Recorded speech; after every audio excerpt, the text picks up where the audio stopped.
Greetings, everyone. Greetings, beautiful souls.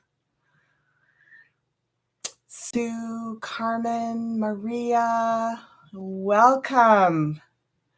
Welcome to this live Q&A on the topic of intergalactic off-worlders and spirit guides. I just love how every week when I'm preparing to come in and join you on these lives, Spirit brings beautiful perspectives about what it's important for us to be considering at this exact moment.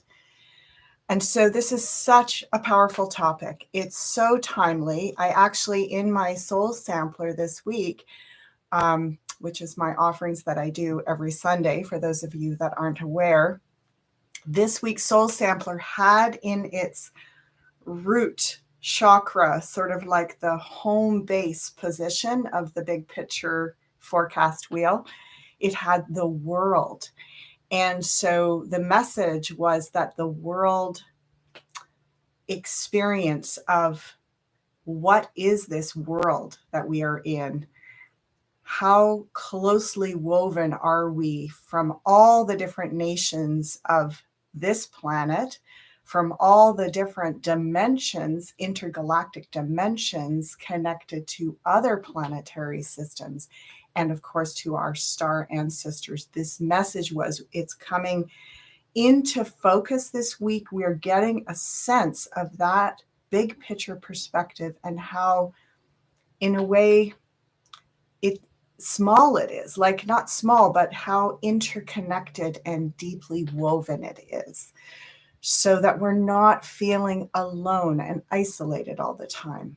And before I present what I'm being shown from our collective spirit guides, I want to just make a few references to my understanding of how the dimensions and the intergalactic experience is metaphysically. So there's quite a lot of confusion around this, and what makes the most sense to me at this moment is that we are part of it's almost like the nesting dolls. We are in an evolutionary galaxy exploration experience together. And that is part of a larger system, intergalactic system of consciousness that's also in that process. And it just continues to expand out. And that's the part that we have a really hard time with in our temporal understanding of time and space. It's like we can't wrap our heads around the immensity of that, but also how small it is. Like everything is a version of everything else, basically, is what I'm getting. So there's a comfort in that. There's a comfort in that. And what that comfort is that we can make sense of these really big concepts like intergalactic off-worlders, spirit guides, vast consciousness in a never-ending universe of galaxies and so on. We can make sense of that in the smallest thing. You know, all of that lives in a grain of sand, in a cell in our body. So that is really big.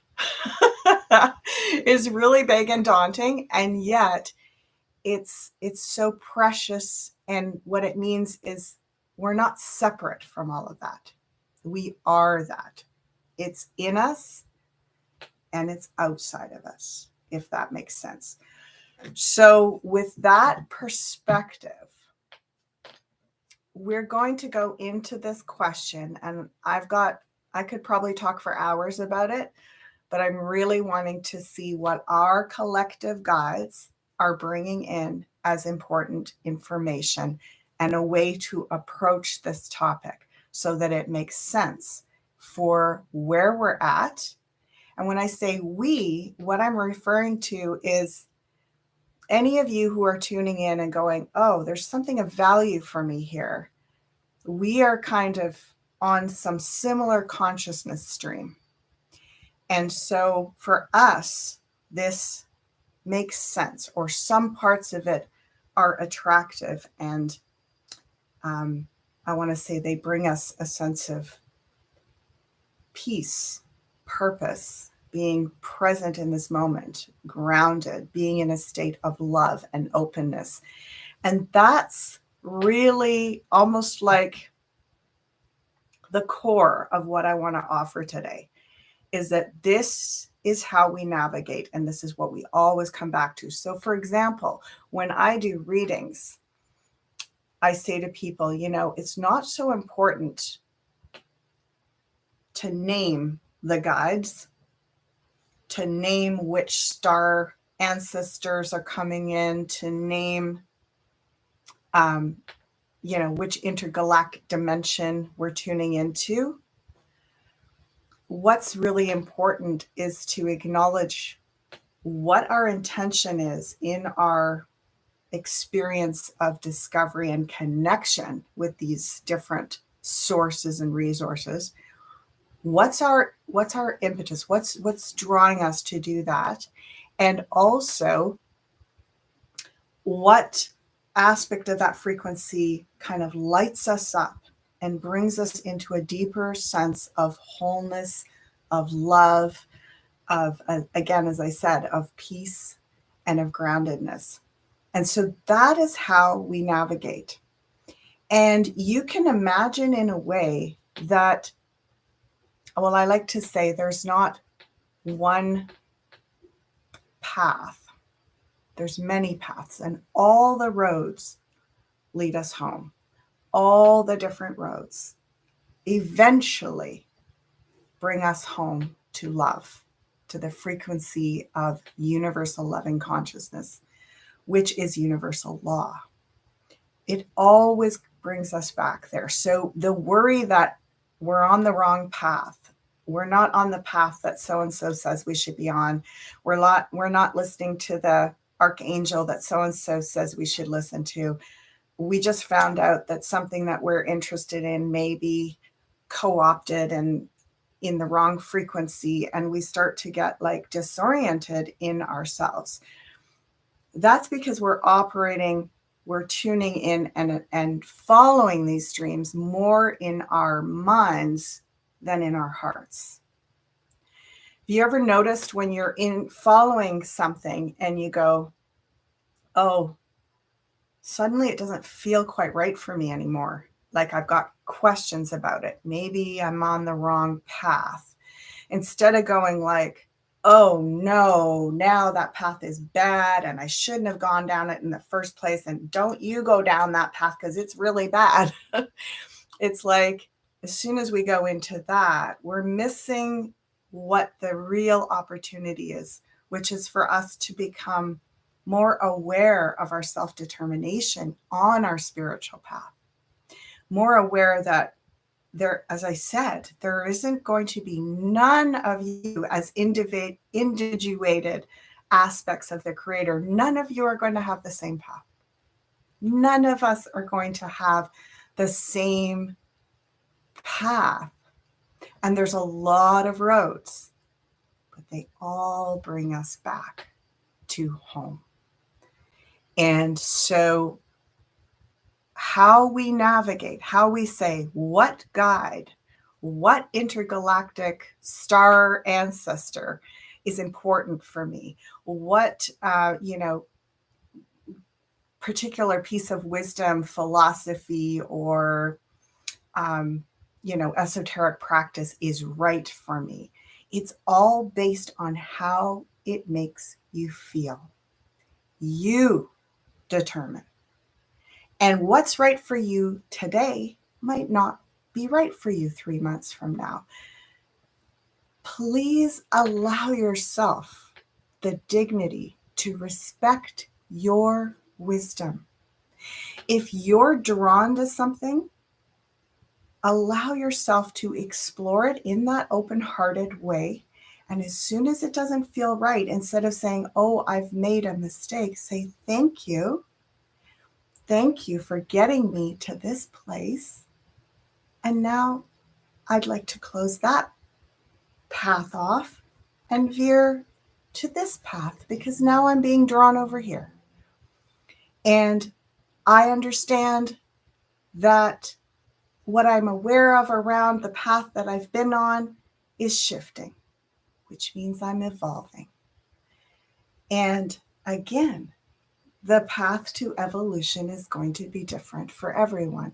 So imagine people with different destinies. You know, like we come in with these different bodies, and some people, their bodies, their energy is just, you know, they want to be like mountain climbers. They want to be like on these really challenging paths and putting themselves through all of this physical challenge, and that lights them up and that makes their bodies feel strong and activated and actualized. And, you know, it's like the greatest sense of freedom for them. And for other beings, it's all about the little details. They're sitting quietly in the garden watching the bugs crawl around, and they wouldn't want to climb a mountain if, you know, I would say, you know, like almost if their life depended on it. Like they're in a totally different experience of reality. And so what is good for any individual, some of the paths and some of the lifetimes are going to be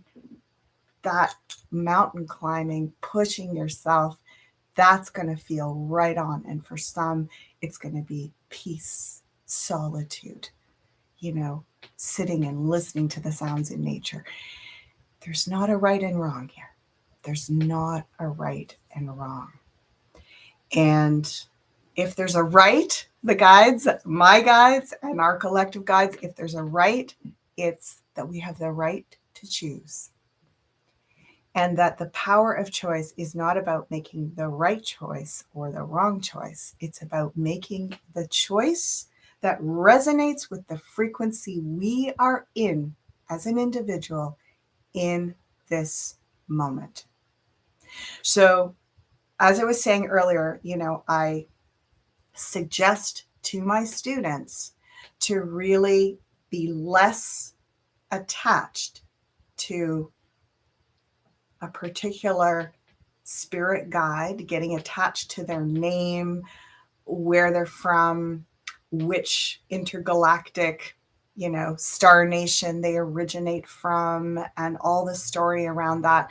You know, people go seeking for those things. And what I love to say is, you know what, when it is time, when that's going to be useful to you, when that's going to help you to increase your frequency, it'll come.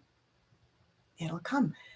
You know, sometimes names come, sometimes galactic stories come, sometimes particular guides even, you know, show themselves. That means that's exactly what's right for you. It doesn't mean you did a good job spiritually and you get to see a guide in person. It doesn't mean that at all. It means for you at this moment, that's going to be the most inspired, revelatory thing that will help you to evolve. If you force those doors open because you think that that's what creates a good spiritual path, you have to access these things. You have to know the names, and you have to know who you're channeling, and you have to, you know all this stuff. And that's, if you don't know it, you're obviously doing it wrong. Well, when you force it, that's when you start getting into compromising relationships where you're putting more emphasis on the medium than the message. You're putting more emphasis on, I'm doing it right. I'm on the right path. I've got the right spirit guide. I've got the right angel. I've got the right this and that. And therefore, I have a right to say what I know is right. It gets really tricky in there. That's where the trickster energy comes from when we talk about dangers in spiritual evolutionary growth and work. Those are the dangers, because they are very much connected to the ego that wants to be right. The ego wants to do it right. The ego wants to have the right to tell other people how to do it. And as soon as we're in that frequency, this is what I'm always teaching my students about: whole brain, heart-centered frequency. As soon as we're in the right frequency, meaning I've got the right and I'm doing it right, we're out of the whole brain. We're out of the heart-centered. And then we are, we have the potential to get tricked by ourselves into following things blindly because we think this is right. And of course, often those things end up at dead ends, and people feel angry. They feel ashamed. They feel righteously indignant. How dare so-and-so lead me down that path, and so on. So let's sit back a little bit into our own power and say, if you operate from that place of curiosity and joy and say, gosh, I'm following these teachings, or I'm listening to this guide or this channel, and it's making me feel so like inspired and profoundly, open and curious, then you're on the right path for right now. And if it starts to feel at any point in that you start feeling like, okay, I'm following this, I have to justify it. I feel very righteous about it. I'm mad that others aren't following it. And I feel frustrated. I feel bitter. I feel like there's not enough time. We've got to hurry. And I feel suddenly invested in like dominating others' opinions or righteously justifying the path I'm on. As soon as you start feeling that way, it's just your inner guidance saying, whoa, whoa, whoa, whoa. Why are you on this path again? What's going on for you? Respect yourself, respect your feelings. And I always say, it doesn't mean you can't come back and check it out later. Like if you are going in a direction, same in readings, this is how I teach my students. You're going in a direction, you're getting information, and all of a sudden there's a, nope, that doesn't feel good. Stay in your heart, stay in the whole brain, heart-centered, power-neutral place, aligned with the greater good of all, and expand out a bit and go, okay, I was shown that for a reason, but now I don't need to get attached to that. I need to zoom out and say, oh, now I'm actually seeing that's connected to this, and I actually feel very curious about this. Let's go that way. We have time, and it's safe, as long as we can stay present in the driver's seat, connected in that heart-centered way. We will find our way home, each of us our own unique path to get there. Yay. And when I say spirit guides, our collective spirit guides, what I'm referring to, and I like to always say this to my students and my clients, what I'm referring to are all the interdimensionals from every aspect: elementals, angelic realms, ancestors, off-worlders, intergalactic beings, any that are resonating on this bandwidth, any that are coming in on that frequency are welcome. As soon as they start delivering messages that don't resonate with that bandwidth, we tune that out. So it's not like, oh, they're always right. They always have to be right on. I guess the guides, that bandwidth of message and communication right now are saying, even all these beings or whatever can have a bad day or a bad week or month or year or lifetime or whatever. So it's really not so much about which thing we're tuning into, it's which frequency band we are activated on and tuning into with our trust and our open-hearted, synergistic, co-creative communication. Okay. That's enough. Oh. Am I frozen? Looks like somebody said I'm frozen. Can you let me know if that's the case? Carmen? So, Sue, it's not me? All good. Wonderful. Carmen, I want to say to you, you needed a little pause. You needed a little pause. And that's what's beautiful. If at any point, anything I'm saying, anything anyone is saying, anything a guide that you're tuning into is saying doesn't resonate, pause. Just say, oh, wait a minute. Okay, that's a little too fast for me, or it's not quite taking me where I need to go next. So thank you, Ashala, and this group of guides, and this moment in this bandwidth. I'll just step aside for now, and I'll maybe come back later if I feel curious about you again. I'm not taking that personally. I am loving that you, wherever you are listening to your wisdom. Because the ultimate truth is that every one of these aspects is part of you. Everything that shows up on your display is part of you. So you have, I always say to my students, you have the gas and the brake. You know, you can go, oh, no, not right now. Not right now. Over here. It's not about offending. It's not about burning bridges and saying, you know, oh, I was into that, but I'm not anymore, and I really don't like it now.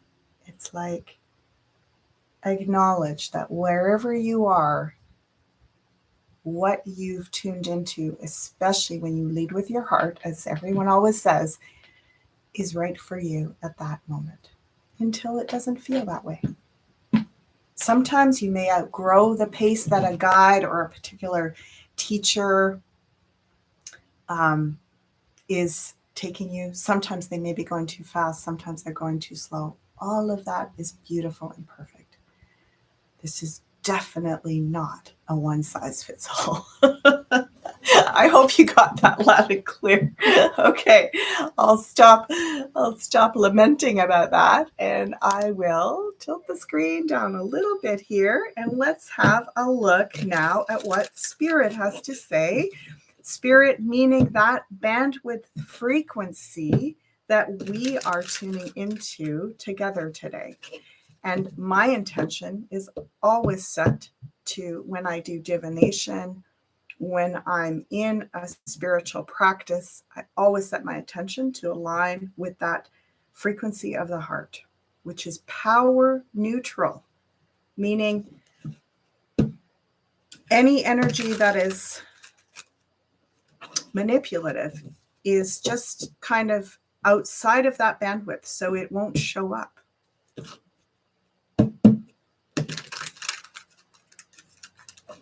All right.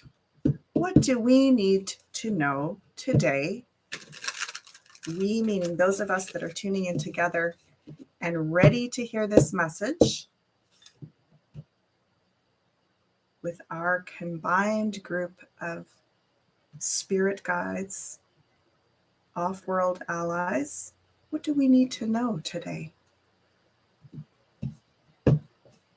about off-world intergalactic?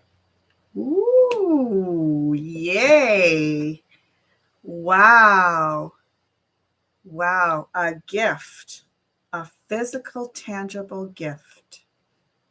Physical, tangible gift. There's also a little bit of this is us, and we're saying the proof is in the pudding. Isn't that interesting? This is, I kind of call this card the proof is in the pudding, meaning when it's ready, or the cake is baked when it's ready. They're saying, we're ready. A lot of us are ready for something here. Oh, wow. The star card. You saw me shuffling. The Star Nation, Star Ancestors, Intergalactics. We're ready for something. Past, Page of Cups.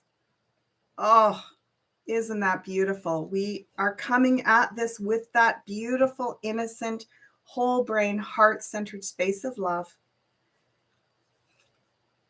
10 of Swords. We are letting go of having to know everything and be right. Righteousness is being released. Righteousness is being released. And we are now going to a deeper place of compassion, of beautiful human dignity. What I'm being shown with this is that one of the first gifts that are coming to us is the gift to be released from shame. We come into these earth suits, we come into these physical bodies, and a lot of the energy in what I've learned to call from different guides and people that I've studied with the 8th sphere, which is the sphere, the lower astral sphere that surrounds our planet, like a distorted mirror. And we come into this particularly very dense planet in physical form to experience what happens when we project our fear and our power dominant energy out into the cosmos, and that distorted mirror reflects it back to us. So we learn about our divinity, we learn about our dignity through going through the challenges of that. It's the humility. It's really humbling, and we have to enter into a degree of humility and compassion for ourselves and others in order to kind of get it right on this physical plane. And it's only by sort of surrendering ultimately and saying, I did the best I could. And I'm not in a position to judge others. What kind of teaching does that sound like, right? That Christ consciousness teaching says we are not in a position to judge. And it is a great challenge to be in these physical bodies, but they're a gift because there's a kind of evolution that can only happen this way. And according to what I've heard and studied from all kinds of different wisdom traditions and mystery schools over decades, is that this is the ultimate playground. This is the ultimate learning experience, is this kind of density. We get to have, extraordinary experience of contrast, of duality, of, creating our own reality and having to live with those consequences and what that teaches us. So I want to go back to this gift for a second because, those of you that are still hanging in there with me and feeling like inspired by what I'm sharing, they're saying, gosh, first of all, we're a gift. The intergalactics are going, hallelujah chorus, right? They're just like, wow, you guys are doing it. You're doing it. You're in this really challenging dimension with all of these projections and all of this distortion when you look out. And somehow you're making peace with your bodies, you're making peace with the density of 3D, you're turning those lemons into lemonade, and you're actually able to tune in with these interdimensional frequencies of love and light that are beyond the density of this dimension. And you're able to do it in this beautiful, innocent, heart-centered way. And they're saying, you know, that we're a gift to those other dimensional systems beyond the restriction here, and that they would like to gift us as well. So let's have a look at what that might look like. Oh my gosh. Oh, this is exciting. So they're saying how they would like to gift us is in new physical, organic opportunities and options. So I've never seen this before, but I guess if we say this is a message from the interdimensional, intergalactic off-world energy that is aligned with that heart-centered frequency, power neutral frequency of love, that dimension says we've graduated to a point where we may be able to start experiencing in our physical bodies miracles. Okay, so they're saying, you know, the miracle starts here. You know, that Christ consciousness that could go out and heal with by putting the hands on people. They're saying it came from lifetimes of being able to heal in the body of the individual. So like we literally put our hands on ourselves first and become compassionate and make peace with the physical dimension, make peace with 3D. And then we're able to start integrating between 3 and 5D. The 5 is growth, it's the pulse of evolution. We're able to sort of gracefully go back and forth between 3D and 5D, because really what causes destruction is we try to go too fast and we injure ourselves, right? When we talk about ascension symptoms, it's really that a lot of us have been on this like thought wave of we've got to do this and we got to do it now. And if we don't get it right, we're, you know what, we're hooped. And they're saying, no, when we really get it right, we're actually going, there's nothing to rush towards. It's all here. Like the Christ consciousness says, you know, the kingdom of heaven is here in this moment within. There's nowhere to go. There's no timeline to hurry up and catch. And so it's that frequency where we've got to the point, you know, we may not be able to hold it in that frequency every single second of every day, of every hour, of every aspect of this lifetime, but we're getting to the point where we're doing this more and more, and we're starting to feel differently in our bodies. We're starting to feel something is going to be proven through our relationship with our own bodies. So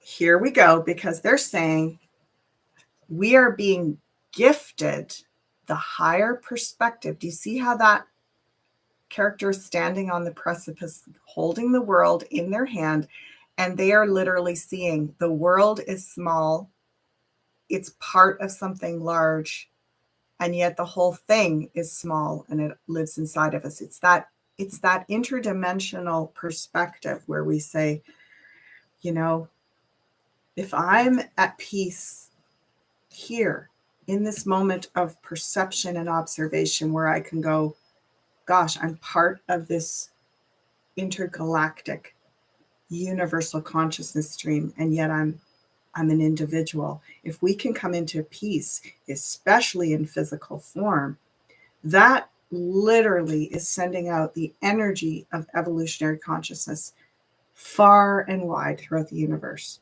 And we make such a difference. We are, in a way, the leaders. And interestingly enough, I'm just going to pull a couple of cards on the side here. Yeah. Okay. Ooh, wow. Gaia and the fiery king here. I'm going to lift up the screen. We are, when we look to these intergalactics, off-worlders, spirit guides, and I'm kind of lumping it all together because I'm going somewhere with this, so hang in there. When we tune into their energy, what we're actually tuning into is future and past versions of ourselves. So many people say, you know, for example, the Pleiadians, they say, oh, well, we understand that the Pleiadians are us, but they're us in the future, or some people say they're us in the past, and that we are interacting with them at this juncture because, you know, the fear version of it is because we could make really bad choices here and they are trying to support us so that better outcomes happen to them in the future. You could kind of look at it like that, or you could say they're here to love us and encourage us. Let's just dissect that for a minute, because the guides are saying, the guides, meaning our collective group that are resonating with this frequency, which is the most empowering, heart-centered information for us at this moment, they are suggesting that we are much more in synergistic relationship with the past and the future. It's not like we have one shot of doing this. Does that make sense? It's not like, uh-oh, we made the wrong turn down the wrong road and we're done. The Pleiadians aren't going to actualize themselves and that whole thing is going to go poof and we're, you know, it's like, yeah, the collective guides are saying that's historically inaccurate, meaning it's not about it won't happen, we won't get there. It's about how we get there. So really, you could say that the intergalactic off-world supports that are coming in this frequency, and remember, we can tell, uh-oh, they're not, I'm out of distortion a little, and now I'm into some intergalactic energy that is not quite in that frequency. It's trying to get to that frequency, but it might not quite be there yet. The ones that are in that frequency are saying, this is a compassionate, honorable, dignified connection. You know, if there's any aspect of the guidance or messages you're getting that's shaming, demanding, or like prophesizing potential doom and gloom for certain choices, we're not in that bandwidth anymore. Because that compassionate bandwidth, that Christ consciousness bandwidth, is going to always love us where we are. It's going to always encourage us to be gentle, slow down, go inside, and pay attention to where we're getting our guidance from in terms of how it makes us feel, and also how we're talking to ourselves. How we're talking to ourselves spiritually. Are we saying, you know, you better be careful. It's scary out there. You know, I know what's right. And I can see that these people are on the wrong path. As soon as we start talking in those shaming, discouraging, judgmental ways to ourselves and projecting that out, we're out of that compassionate frequency. We're out of that Christ conscious frequency, and we'll get back to it. if you acknowledge that that doesn't feel good to you right now, that going down those places in your own mind feels like burdensome, painful, unnecessary, hurtful, then step back and get a perspective of the big picture again. Come back into that heart-centered space. So this is what I teach my students in my workshops on intuitive development and reading the tarot cards, which is basically learning how to have communication with divine source or your higher self. So whenever we are in that place, whenever we're in that place of compassionate connection, we know that the messages that we're tuning into are going to be supportive, and they're going to be accepting of our limitations and the speed and the degree with which we need to experience and be guided. There's also an energy here of discernment, of, I want to say, the guides are saying, don't worry. You'll only graduate not when you think you know, but when you actually are ready. So this is the other thing that I say to people about the frequency of that whole brain, heart-centered frequency when we're tuning in and receiving messages. We can't actually access the real powerful messages. We can access manipulative messages if we're out of that frequency, but we can't actually actualize the real, the messages that really have potency are reserved for that frequency, because it's the highest frequency. It's the bandwidth of universal law and universal consciousness. It's the creator bandwidth. Everything out of that is a distraction that's meant to put us into a learning journey. So there's a safety mechanism in how you can only really graduate into having that kind of potent being a creator being when you're there. So yeah, it's almost like that guidance team are saying, we know when you're ready. And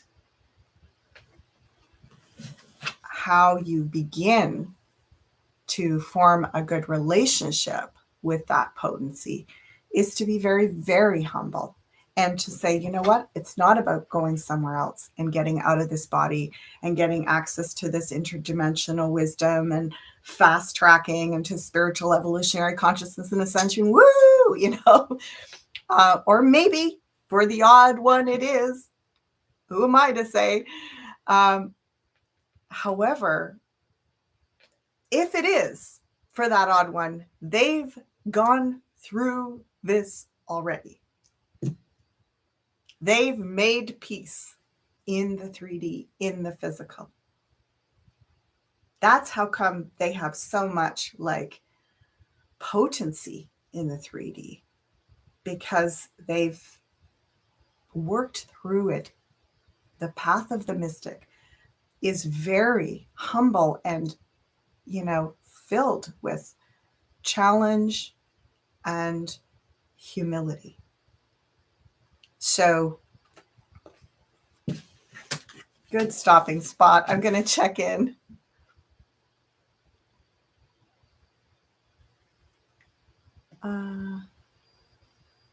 Okay. Thank you.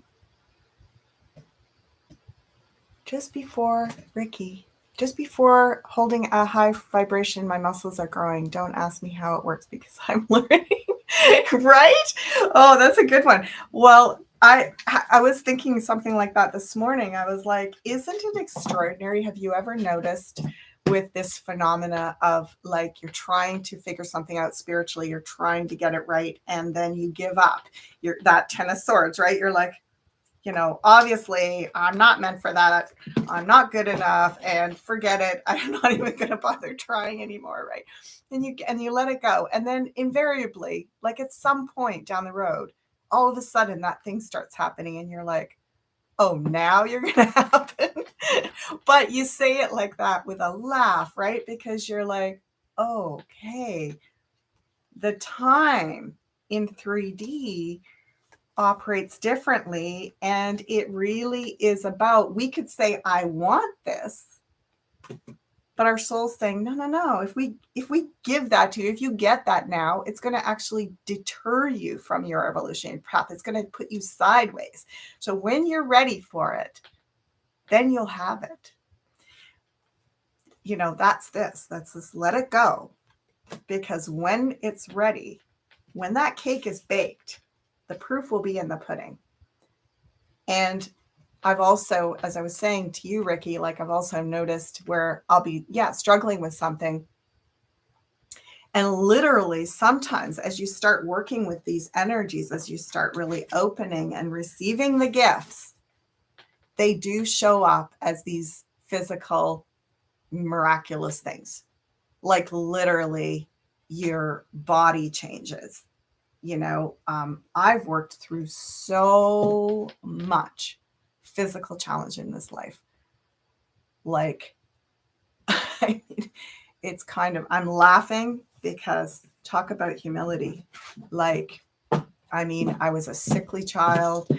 I've had all kinds of different issues that have sort of plagued me. I mean, people say, oh, you look really young and healthy and vibrant. And I'm like, yeah, well, I had to live like basically so strictly around, don't think the wrong thought. Oh, you ate that thing. Oh no, you had a popsicle. You're going to be suffering for a month. Like, I mean, I'm laughing because it truly is like, it's been so humbling for me in this physical body. Humbling.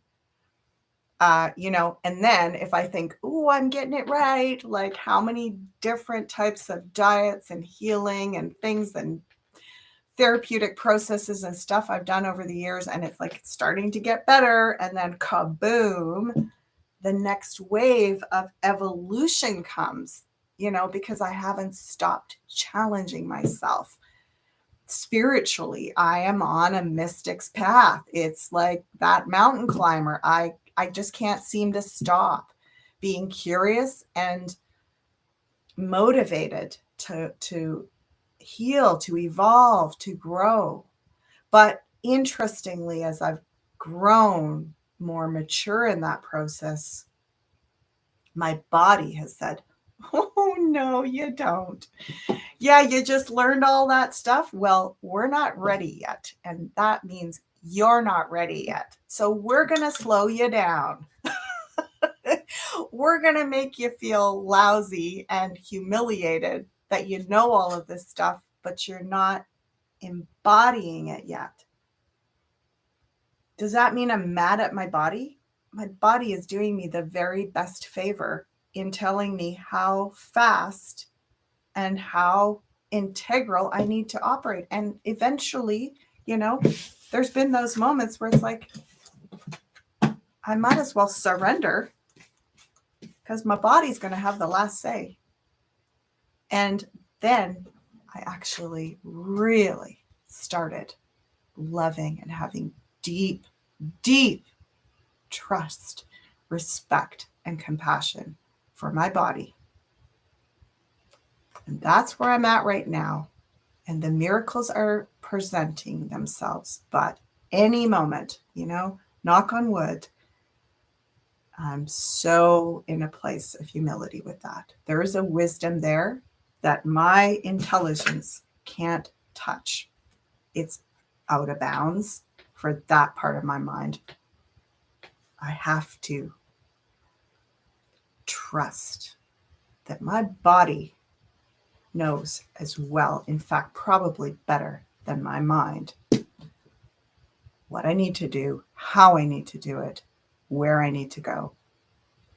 And it shows me through my feelings. So I've heard feelings are our soul moving between off-world, interdimensional, frequency of the higher self into form and back out.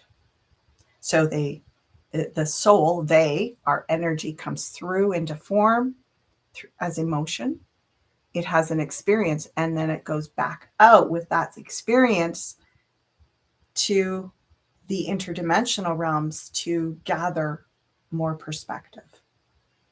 So that emotional energy in motion, when we have strong feelings about something, guess what? That's our body wisdom communicating with our soul wisdom, going, whoa, big stuff here, people, big stuff here, being, pay attention, slow down. What's making you feel this way? Tune into your feelings. That's the wisdom. That's the guidance. I call it the emotional intelligence. I'm going to go up here and see. We are all connected. I only ever, Jean, speak directly to my big self. If others are there, I let my big self handle them. She sees me and hears much better than me, and I trust her implicitly.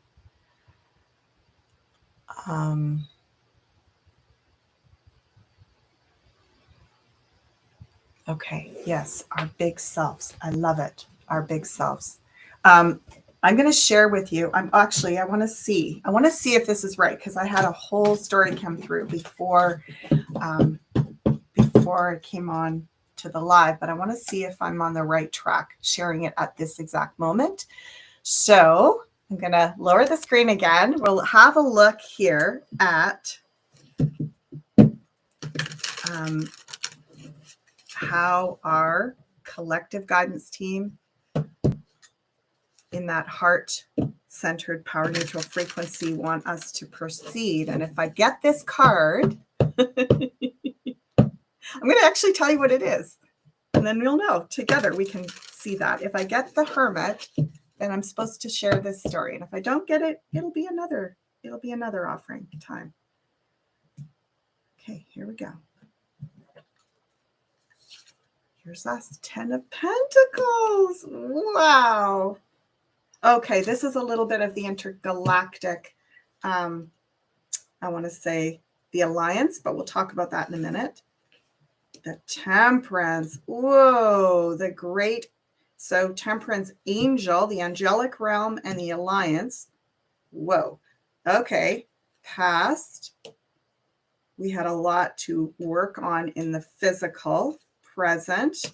We are right now developing containers to bring this energy in. Potential future. This feels like that Earth bifurcation that we've heard about.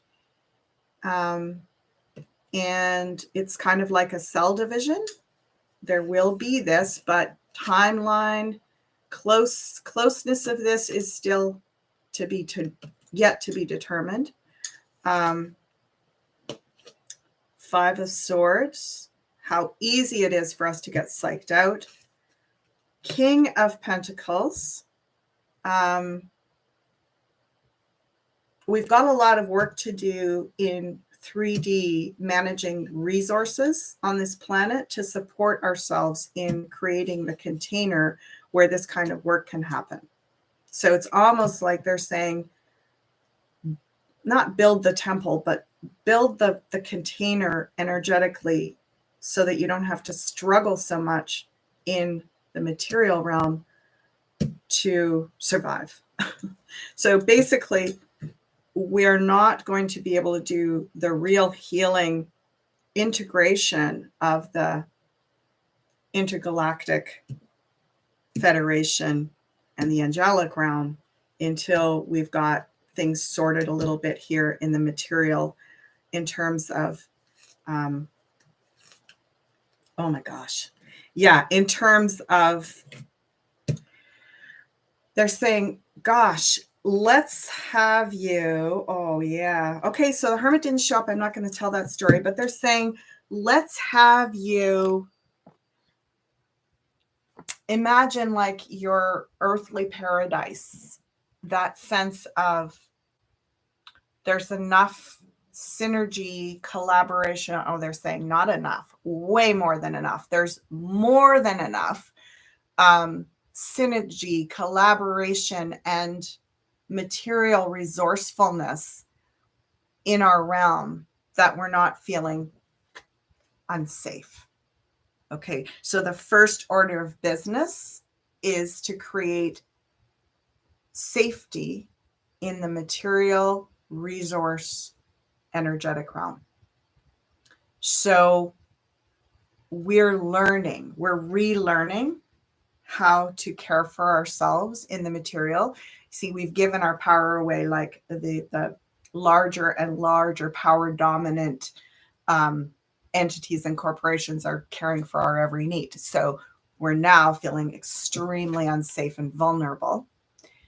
And we need to start by getting back in touch with creating an abundant environment and managing our resources differently. That's the first order to bring us into a state of calm neutrality so that we can heal. And in healing, we're going to come into that heart-centered space of compassion. And then we can really start working with the directive of the beautiful perfection of the human soul. So we're in this, we've got to care for ourselves first. They're almost saying it's sort of like humanity's done this epic triathlon. I don't know why they're showing me that, but they're saying it's like we've just completed this epic triathlon and we're kind of injured. Like we're dehydrated and we're like tendons torn and heat stroke and all of it, right? They're just saying like we're in this sort of tear down state. And we're telling ourselves, oh, now you got to become spiritually perfect. It's like, okay, there you go. Like you did the triathlon, you get the gold medal, and now you got to be spiritual perfect. And the human soul is going like, are you kidding me? I don't even know if I can open my eyes. So they're saying it's like, where do you go into when you're in that state? Like, do you expect someone that's gone through something like a horrendous spiritual battle and been injured to just heal themselves while they walk up another mountain? No, it's like we're going into a kind of hospital. We're going into a kind of spiritual hospital time where we want to care for ourselves with good food, with comfort, with caring for the sensitivity of our nervous systems that have been through so much. It's not the time to rush the process. It's the time to care for ourselves with that. Remember that Queen of Cups, that compassion. And, even in this time, we are having kind of nightmares still. There's PTSD.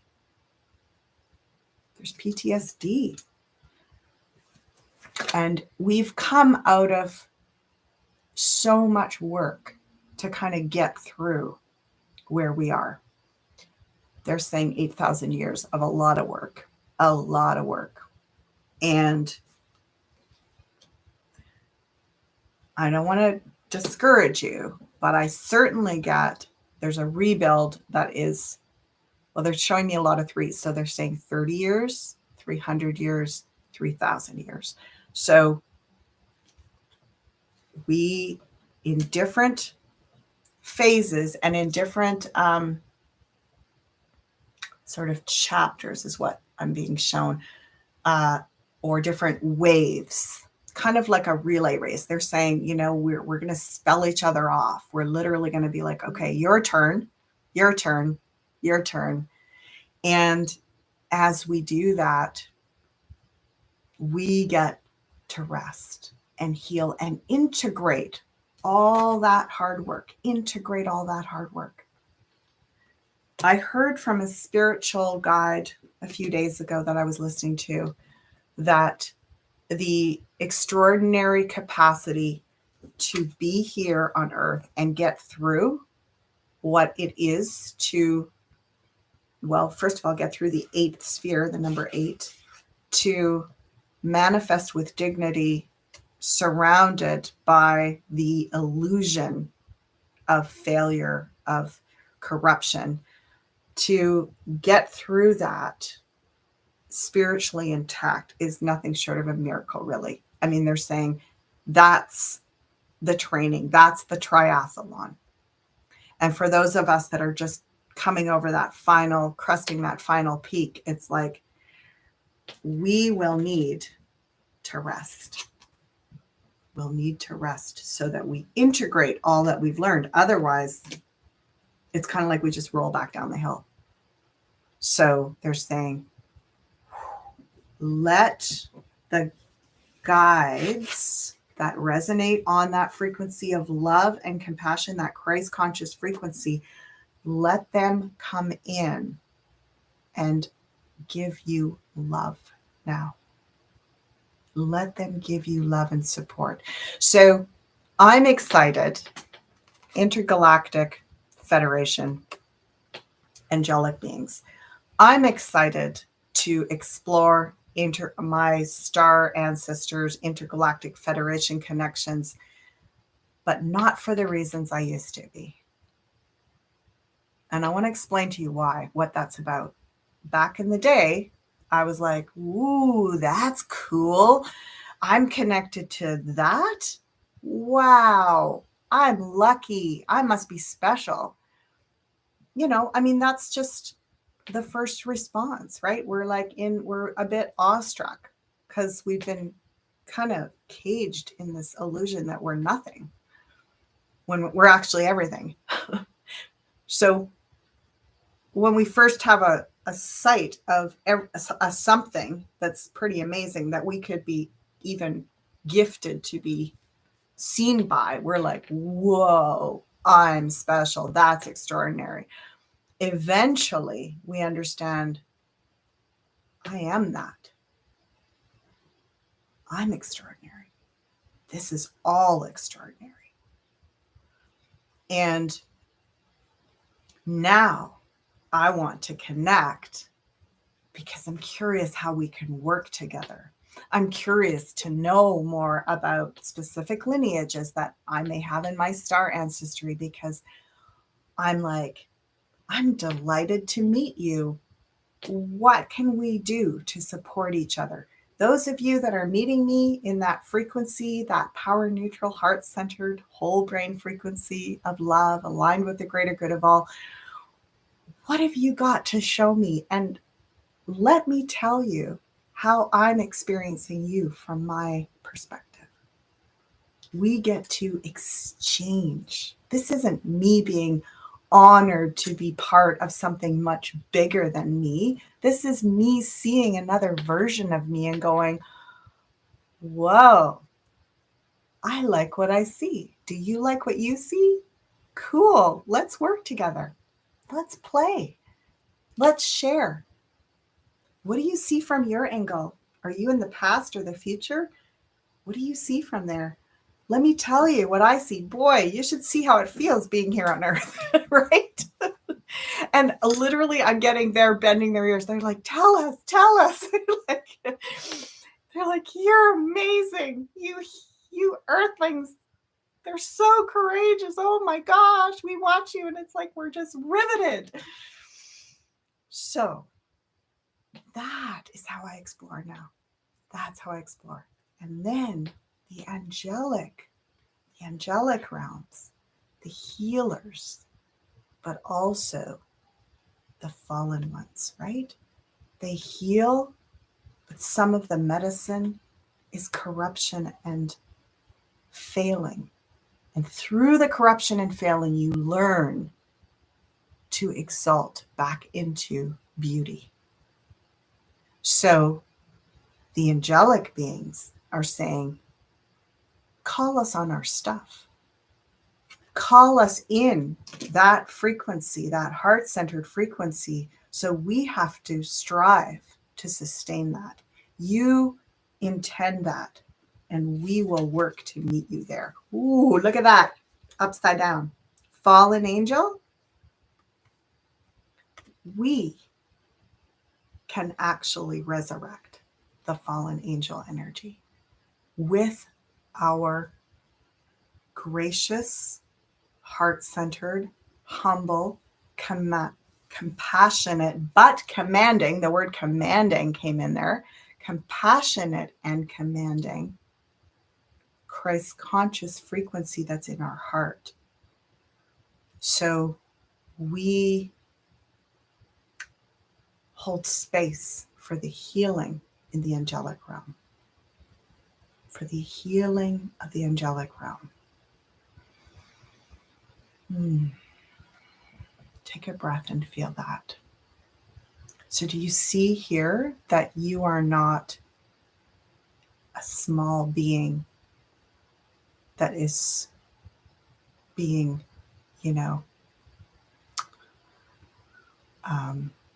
privileged to connect with these much greater beings?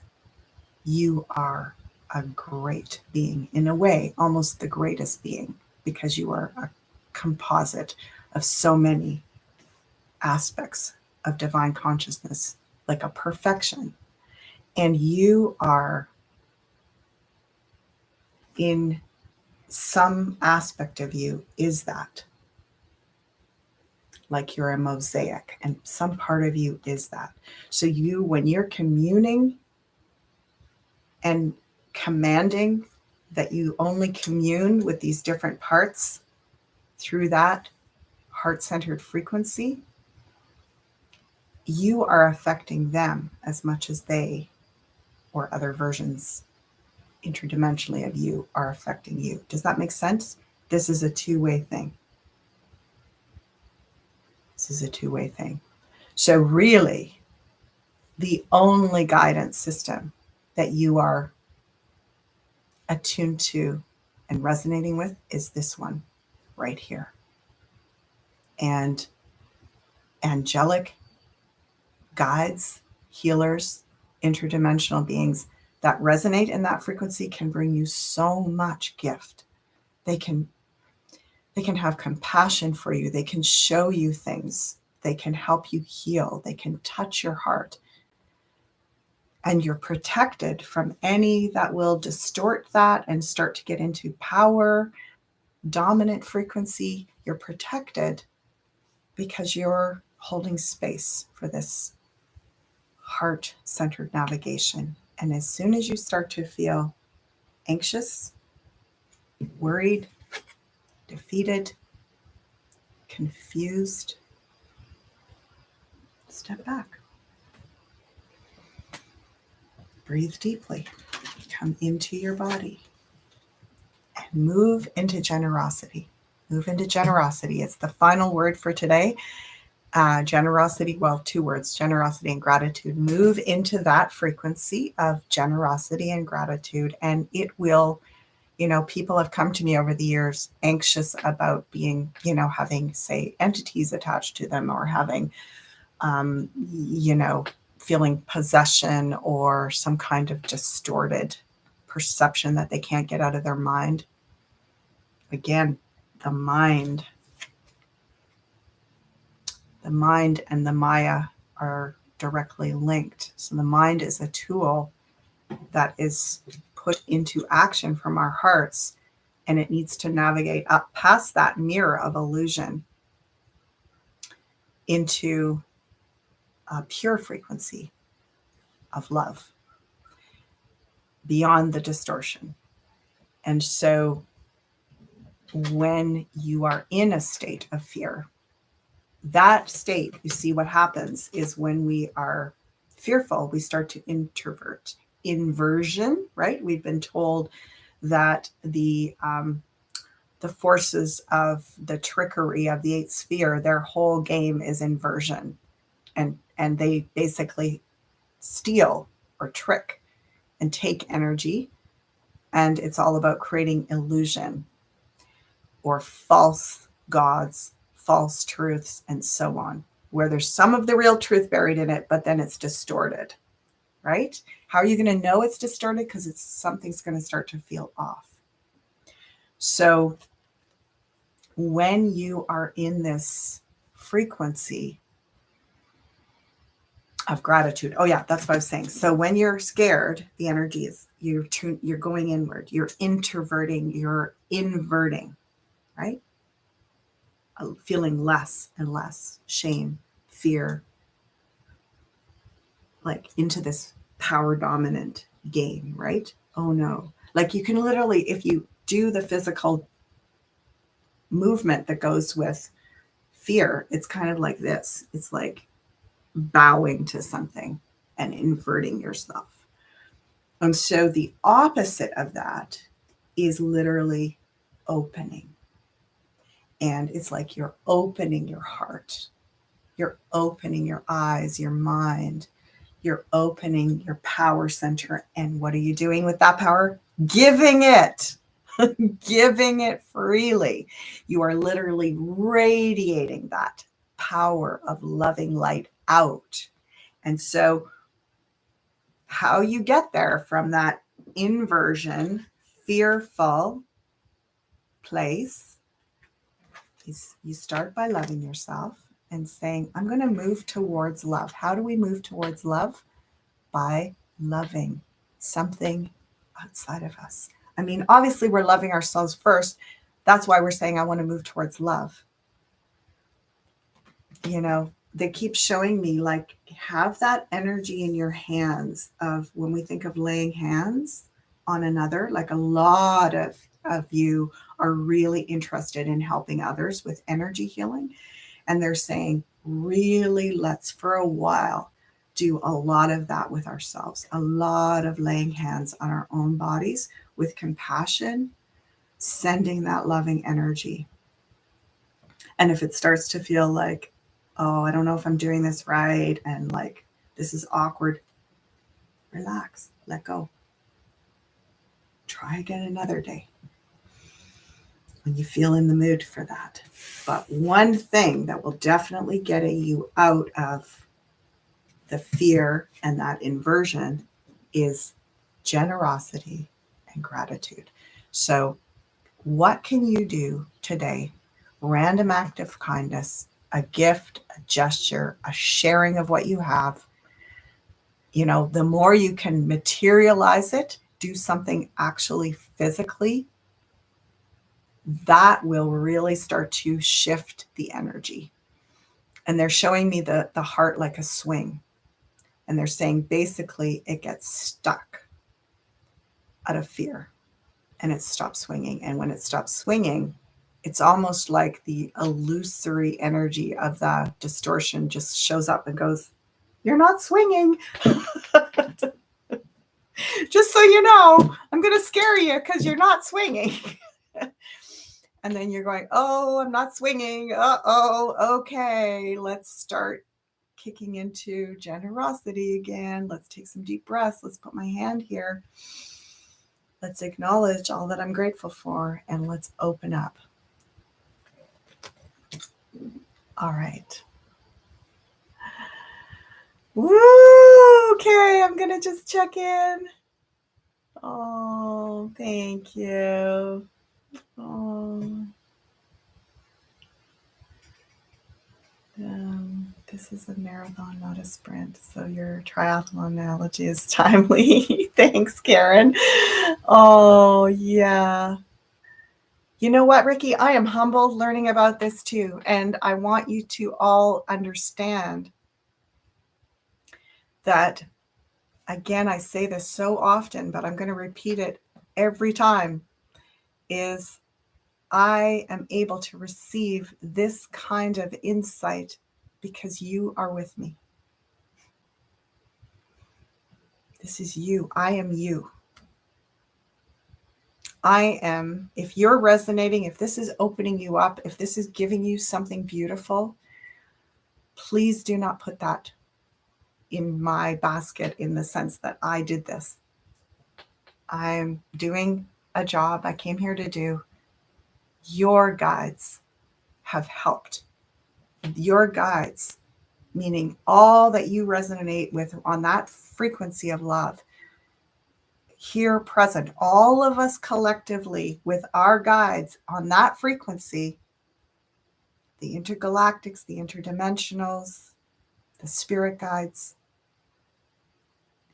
all of that is what allows this kind of insight to come through. And if I were on my own, it wouldn't come like this. I wouldn't get this much. So thank you. And I see that we've gone quite long today. It's been absolutely delightful. I feel like there's so many other smaller topics around intergalactic federation. I didn't really get to that.